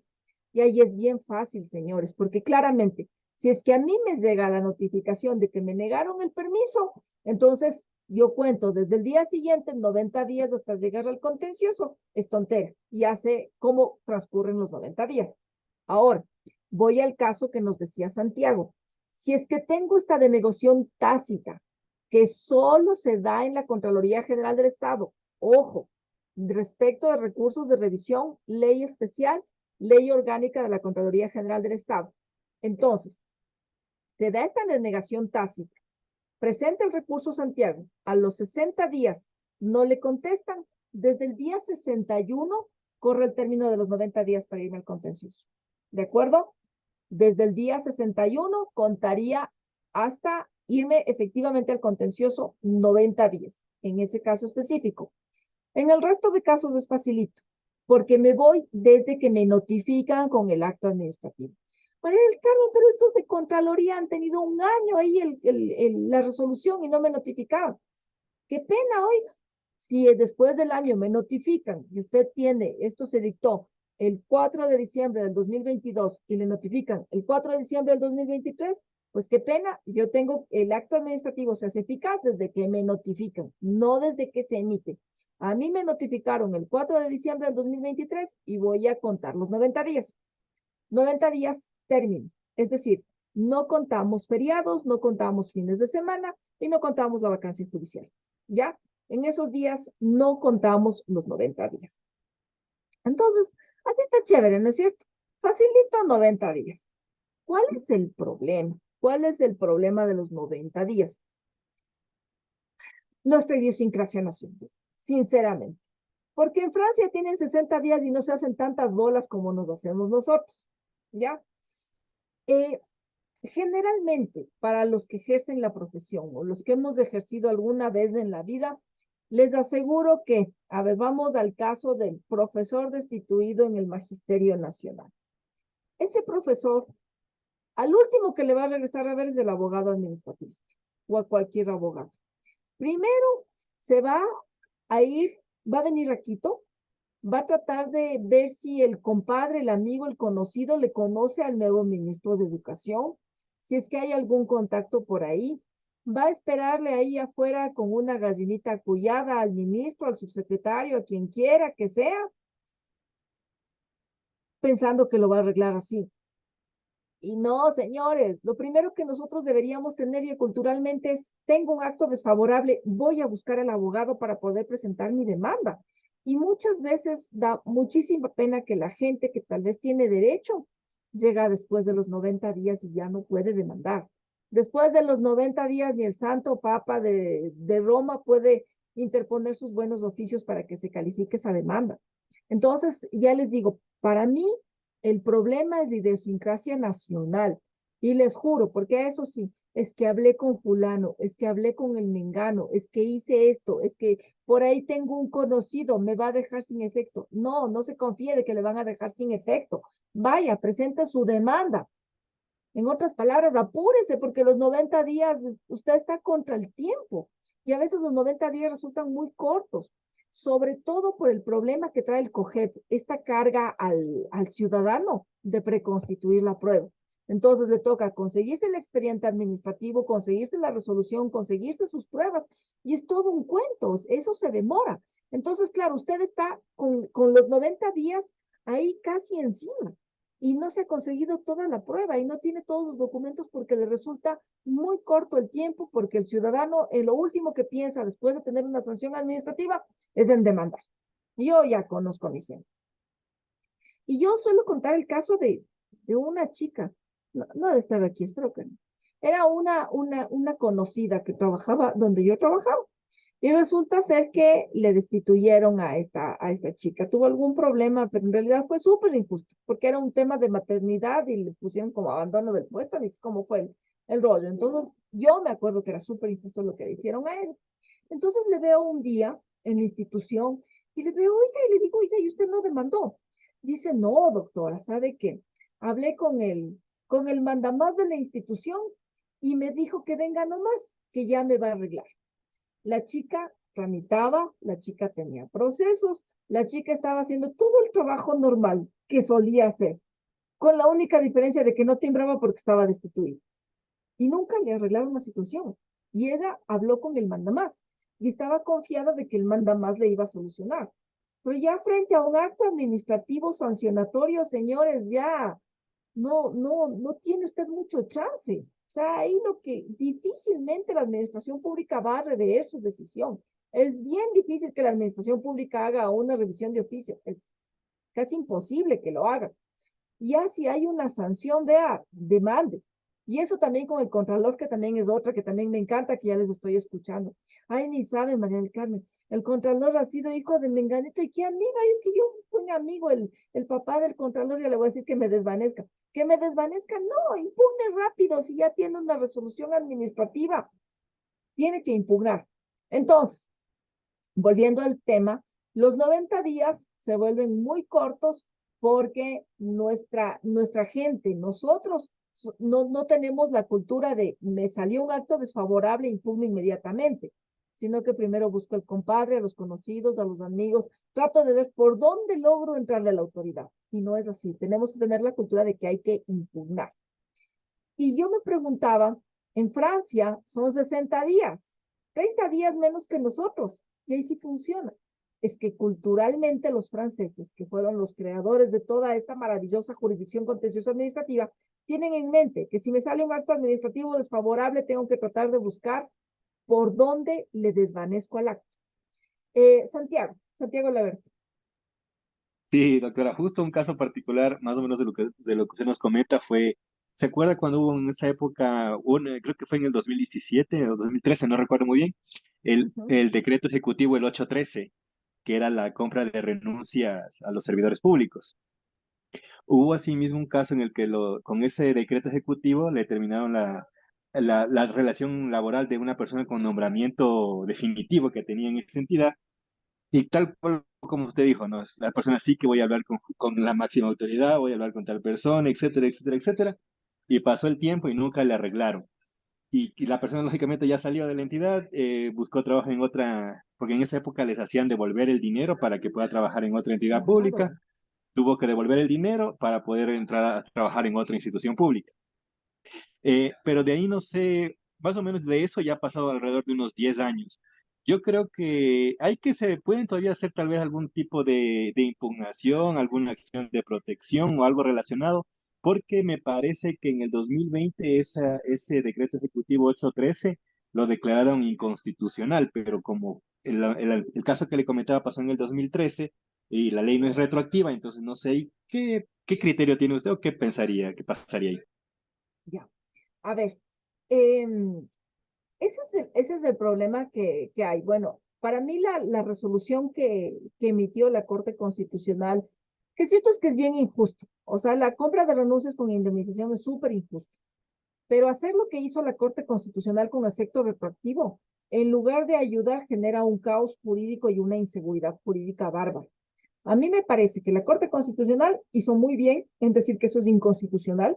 No había cómo hacer un proceso de compra de renuncias con indemnización y decir, esto es inconstitucional de aquí en adelante. De aquí en adelante ya no se vuelve a comprar renuncias con indemnización a nadie. La Corte Constitucional creó mucha expectativa en la gente anterior, a la que le compraron antes. De hecho, hay procesos contenciosos administrativos en Quito que tenemos de hacendiazos, que ya aplicando la sentencia de la Corte Constitucional les damos la razón. Y ustedes podrán ver sentencias mías en donde yo seguía lo que decía la Corte Nacional, que decía que mientras le hayan pagado, mientras la institución esté en un proceso de reestructuración, de racionalización, y le hayan pagado, ya eso era todo, eso era legal. Y claro, les negábamos las demandas. Toda la gente en esa época perdió, pero los casos que se quedaron rezagados, ellos en cambio están ganando en aplicación de la sentencia de la Corte Constitucional. Y claro, Santiago, el problema es que se genera la expectativa en las personas que nunca demandaron o en las personas que perdieron. O sea, ¿cuántos perdieron porque la Corte Constitucional y la propia Corte Nacional tenían otro criterio en ese momento? Y nosotros, los jueces de instancia, los de a pie, asumíamos lo que decía la Corte, pues. Imagínense, entonces, ¿cuántos perdieron? ¿Cuántos no demandaron? Y claro, dicen, si la Corte Constitucional está diciendo que es con efecto retroactivo, debería procurarse que a esos ciudadanos se les arregle su situación jurídica. Yo creo, o sea, ya a estas alturas un contencioso administrativo es imposible, ni siquiera con reclamación administrativa, creería yo, pero tal vez una acción de protección, viendo qué es lo que dicen los jueces constitucionales, ¿no? Pero ustedes también tienen, ahí también es un albur, porque cae donde uno dice una cosa, otro dice otra cosa, y es también un relajo. Pero ya les digo, o sea, respecto a la compra de renuncias, para mí la Corte Constitucional lo que creó fue un caos jurídico. La Corte debió haber dicho, de ahora en adelante se declara inconstitucional, de aquí en adelante nadie más compra renuncias con indemnización, se acabó. Pero en cambio lo que hizo de aplicar con efecto retroactivo genera una expectativa que es tremenda. Y respecto de personas que fueron desvinculadas de la misma institución, unas porque no estaba vigente la sentencia de la Corte Constitucional, no fueron reintegrados a sus cargos, y otros en cambio sí, porque ya estaba vigente la sentencia de la Corte Constitucional. Freddy. Respecto de lo que planteó la persona que me antecede, y me da pie para hacer la pregunta, yo creo que sí, lo que cabe es la acción de protección cuando hay casos, me ha tocado casos de personas que ya han perdido el contencioso porque era otro el esquema que tenían. Entonces, actualmente se puede hacer una acción de protección, alegar, por ejemplo, vulneración del derecho al trabajo, en los principios de intangibilidad, estabilidad, porque se trató de una expulsión laboral forzada. También he leído en tesis de maestría de la Andina que se argumenta vulneración a la garantía de motivación, porque solamente les notificaron la acción de personal y no hubo ninguna resolución detrás de eso. Bueno, va a depender de esos casos. Yo sugeriría, porque sí se han concedido acciones de protección, conozco de varias. Y claro, bueno, me tocó un caso una vez que un juez negó justamente por decir que eso creó situaciones jurídicas consolidadas. Pero en la impugnación, recurso de apelación ante la Corte Provincial, yo gané ese caso, pero argumentando que él vulneró la garantía de la motivación porque no analizó si hubo o no vulneración de derechos. O sea, solamente dijo se niega porque ya se generaron situaciones jurídicas consolidadas. Entonces yo creo que es la acción de protección. Ahora, esto me da pie a hacerle una pregunta. Usted me ha dicho que es un control de legalidad lo que se hace en el contencioso. Mi pregunta es, ¿qué tan recomendable o factible es hacer argumentaciones con base en el bloque de constitucionalidad? Vemos la Constitución, tratados internacionales, sentencias de la CIDH, informes de la Comisión IDH, opiniones consultivas. Bueno, hay bastante. Porque aquí va una cuestión. Sí se han dado casos en que, por ejemplo, en los procedimientos disciplinarios, el administrado cometió la falta. Entonces, pero la administración le vulneraron el debido proceso. Por ejemplo, no le notificaron, le vulneraron la presunción de inocencia, entre otros. Por ejemplo, ahí cabe una acción de protección, pero la argumentación es sobre esos derechos vulnerados, más que de una cuestión de legalidad, porque el administrado cometió la falta.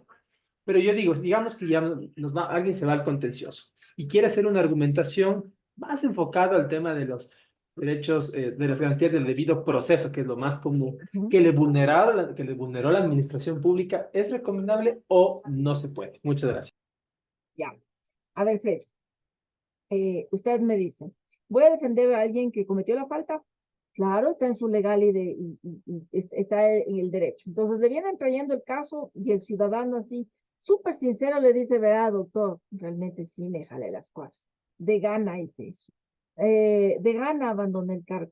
Yo de mudo no llené yo vi una vez una situación de una historia clínica, fue tenaz, una médico sale al apuro, una historia clínica que no llenó, no había la epicrisis del pobre enfermo y no se muere. Entonces ahí le destituyeron a la médico esta, y claro, decía, yo de apurar, o sea, en realidad yo cometí la falta, y claro, con la gravedad, no se murió, pero fue muy grave lo que ella hizo.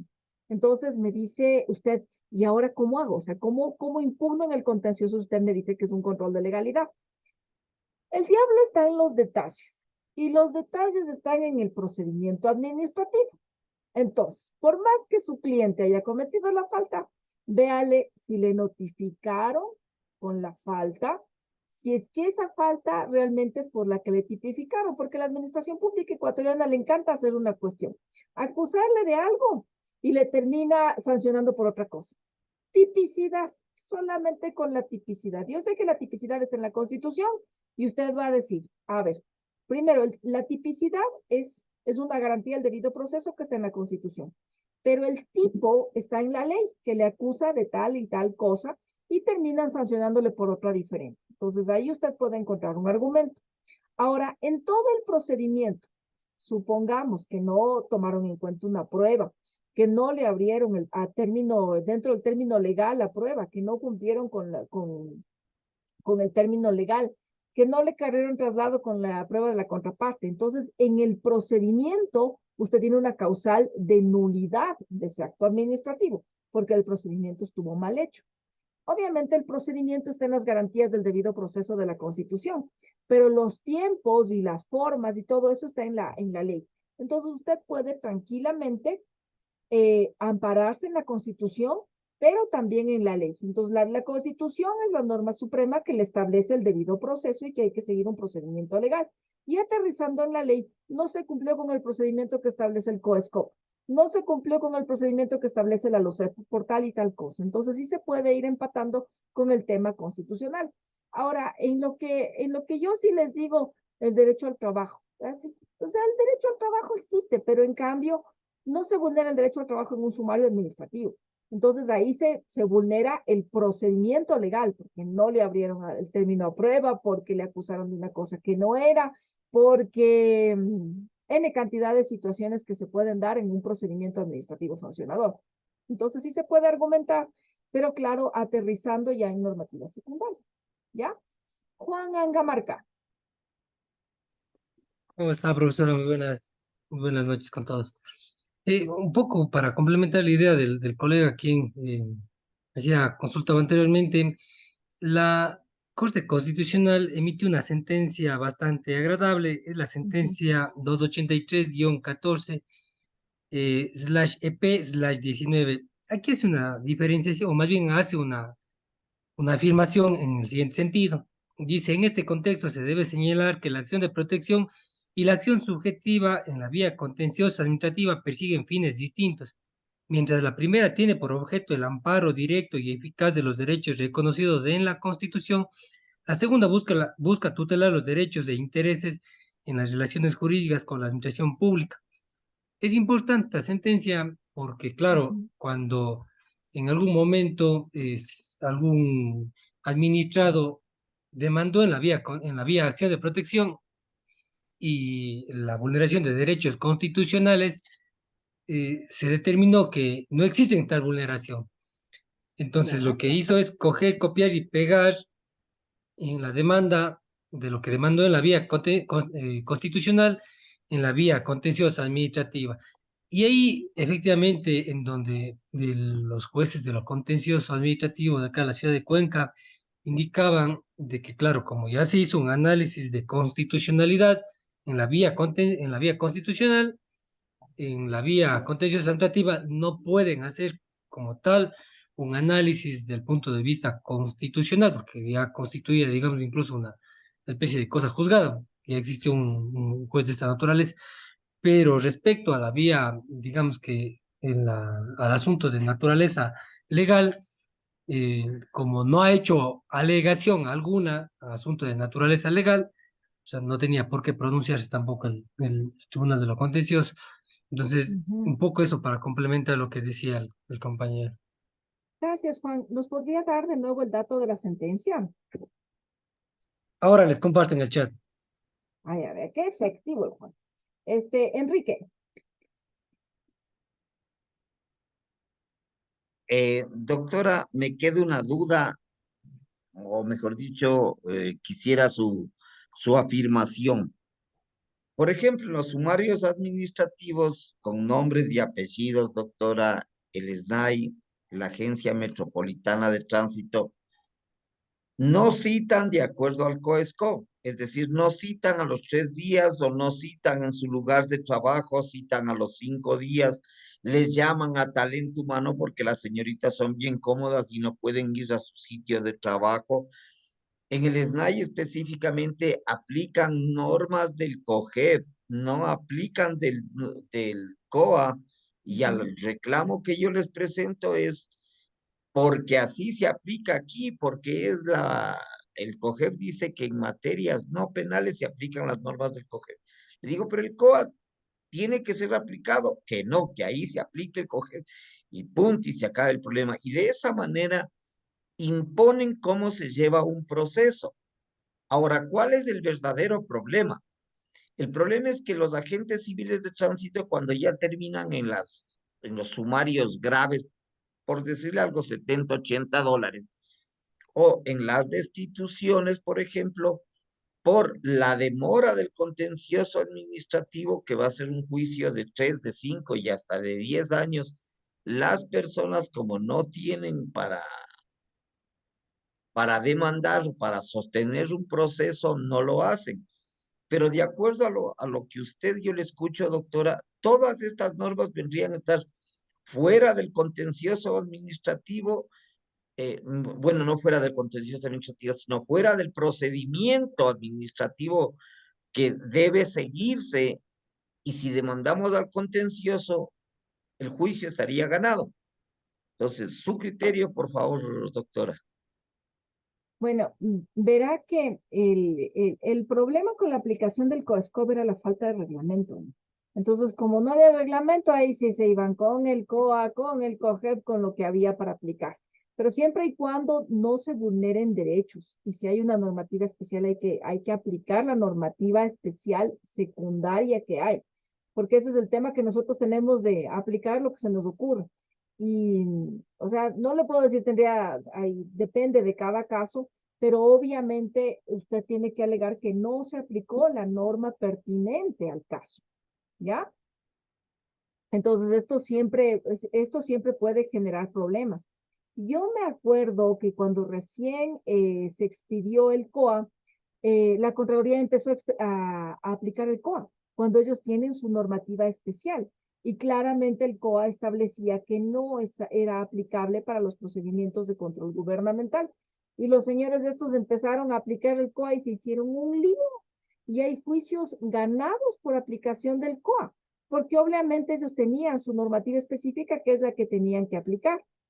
Recuerdo sobre todo por el tema de los recursos de revisión. Esos eran lo máximo. Tramitaban el recurso de revisión con la normativa de ellos, Ley Orgánica de la Contraloría General del Estado, y después les ponían un recurso de revisión con el COA y decían que ese es recurso extraordinario y también lo tramitaban. Y claro, ahí hacían un doble trámite que no tenía ningún sentido y se perdía tiempo, recursos y claro, no era la normativa aplicable para ellos. Entonces eso es importantísimo que tomen en cuenta que hay que aplicar la normativa que sea aplicable al caso. Entonces, si es que no es esa normativa, podría darse un vicio de procedimiento. Entonces, ¿cuándo es nulo el acto? Es nulo el acto cuando hay violación de procedimiento. Entonces, todo el camino que precede al acto administrativo tiene que ser un camino legal. Si es que en ese camino hay alguna falla, ahí se acaba todo. Entonces, yo siempre les llamo la atención de que ustedes vean el procedimiento, porque muchas veces uno no se hace cargo de un caso y dice, no, pues ya con esa falta, ¿qué le voy a defender? Es indefendible. Vea el procedimiento. Siempre puede haber algún vicio en el procedimiento y ahí es en donde están los problemas. A veces la administración pública, por la cantidad de trámites que tiene, inclusive copia de otros trámites, de resoluciones, en fin, y a veces ahí es en donde se dan los errores. ¿De acuerdo? Entonces, eso respecto de los actos administrativos. Entonces, al acto administrativo lo podemos impugnar en el término de 90 días, contados desde el día siguiente de la notificación hasta de la presentación efectiva de la demanda en el Tribunal Contencioso Administrativo. Ahora, Dios mío, los actos administrativos se pueden suspender. Sí se puede pedir la suspensión de los actos administrativos. Es el único caso. Ya vamos a comentar en contratación pública que yo tengo mis dudas, pero yo creo que la suspensión de los actos administrativos se puede dar respecto en la acción subjetiva o de plena jurisdicción. Ahora, ¿cuál es el error? En legislaciones modernas hay medidas cautelares. Hay medidas cautelares más o menos como las constitucionales, pero aplicables al contencioso administrativo. Si yo les digo que la mayor parte de problemas son problemas de legalidad y en algún momento la justicia contenciosa administrativa va a volver a tener la centralidad que debería tener más que la justicia constitucional, esa es mi esperanza. Entonces, hay que darle fuerza al contencioso. El contencioso sin cautelares no es nada, porque ahí sí es un problema. Entonces, ¿usted para qué demanda si no puede suspender? Entonces, la única cautelar que nosotros tenemos en el proceso contencioso administrativo es la suspensión del acto administrativo, que se encuentra establecida en el artículo 330 del COGEP, ¿ya? Y esto para acciones subjetivas o de plena jurisdicción, señores. Entonces, la norma claramente establece que es a petición de parte. Eso no lo puede hacer el juez contencioso administrativo y hay una diferencia con la justicia constitucional. En la justicia constitucional las cautelares son independientes. Usted no necesita haber presentado la demanda para que le tramiten la cautelar.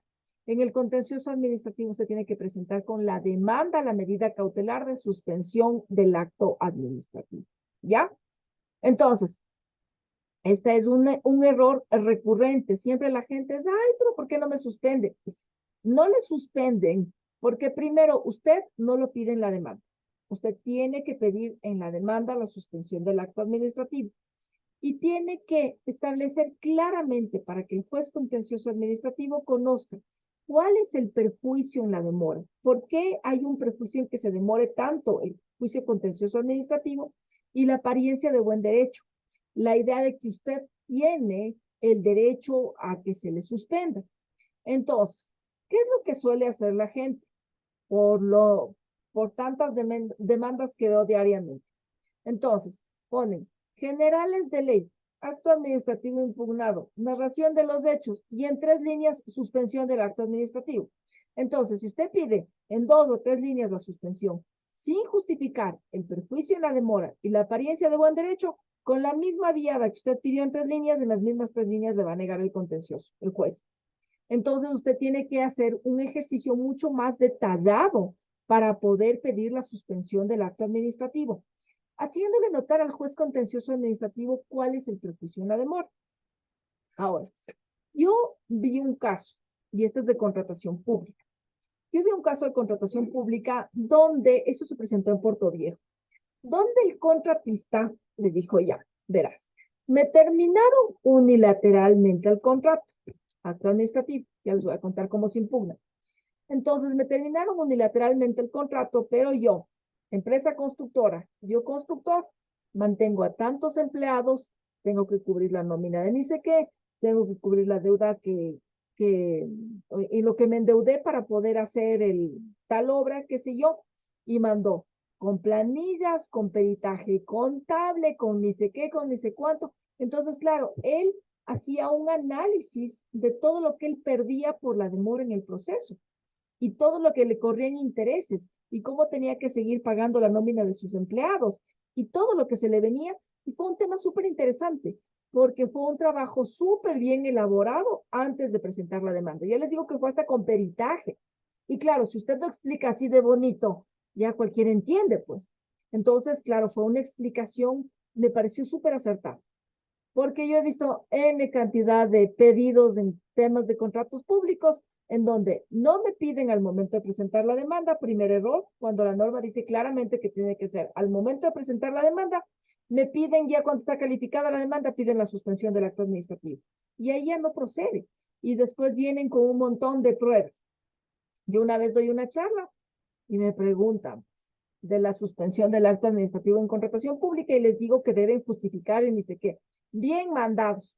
Fueron después de la charla, transcribieron una parte de lo que yo dije y me pidieron la suspensión una vez que ya la demanda estaba calificada. Entonces, por más que sea lo que sea, yo nunca dije que se puede suspender solamente por las pruebas. Y prácticamente lo que me pusieron en ese escrito fue, usted dijo en la charla de ni sé qué fecha que se puede suspender con pruebas. Claro, pues, pero déjenme analizar las pruebas y tiene que proponer la solicitud de suspensión del acto administrativo en el acto de proposición, en el primer acto, e inspirarse en todo lo necesario para que usted justifique el perjuicio en la demora. Ahora, vi un caso también que no sé qué les parezca a ustedes, y era un abogado que fue destituido de una entidad pública. Y nada, pues él presentó la demanda contencioso administrativa y pidió que se deje sin efecto la suspensión del acto administrativo de destitución. Entonces, lo que le contestó en ese momento el Tribunal de Quito, un Tribunal de Quito le dijo, verás, ñañito, vos eres abogado y tu ámbito laboral no se limita, no se circunscribe solamente a lo público. O sea, tú no solamente puedes ser empleado público, tú puedes ponerte tu oficina jurídica, tú puedes ofrecer tus servicios de manera libre y ejercer la profesión. Y le negó la suspensión del acto administrativo diciendo que en la sagrada profesión del derecho usted puede tener muchas cuestiones que hacer y no solamente se limita al trabajo en el sector público, y le negaron la suspensión del acto administrativo. Le dijeron, no hay perjuicio en la demora, aguante nomás, usted puede seguir trabajando y puede seguir trabajando contra factura, ejerciendo la noble labor de abogado de la República. y eso lo hicieron. Entonces, fíjense ustedes cómo podemos tener tantos criterios. Es importante también tomar en cuenta, cuando ya lo lean con calma, el 330 del COGEP, que tarea para mañana tienen que leerse el 330 del COGEP para que me traigan sus preguntas. Es importante también tomar en cuenta que el juez contencioso administrativo no adelanta criterio. Si es que dice que hay la apariencia de buen derecho, en ningún momento está adelantando criterio. Y esta medida puede ser revocada en cualquier momento. Supongamos, metí la pata, me voy a audiencia preliminar y me doy cuenta que este ciudadano no mismo tiene derecho y de gana le suspendí el acto administrativo, puedo revocarse en cualquier momento. No implica adelantar criterio, no se le va a sancionar al juez de ninguna manera y el juez, así como le dio la suspensión, le puede quitar en cualquier momento. O si no, la suspensión también puede irse con los 2 o 3 años que vaya el juicio contencioso administrativo. ¿De acuerdo? Entonces, eso es para la suspensión del acto administrativo. Ahora, déjenme ver acá que quiero ingresar a mi entorno virtual para enseñarles lo que está en Canvas. Para que ustedes vean lo que van a tener que leer. Y con eso ya les dejo tranquilo.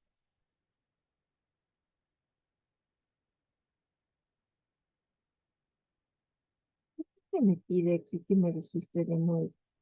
Me quiero registrar, quiero entrar al Canvas. Ya.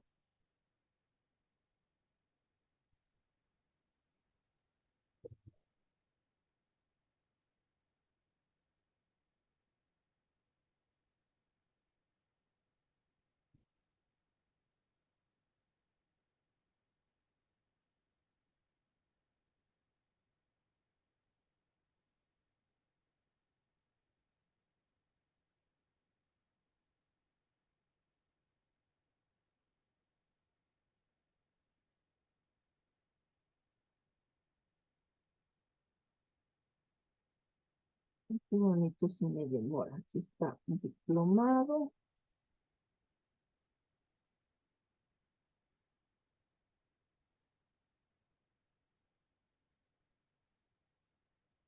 Bien.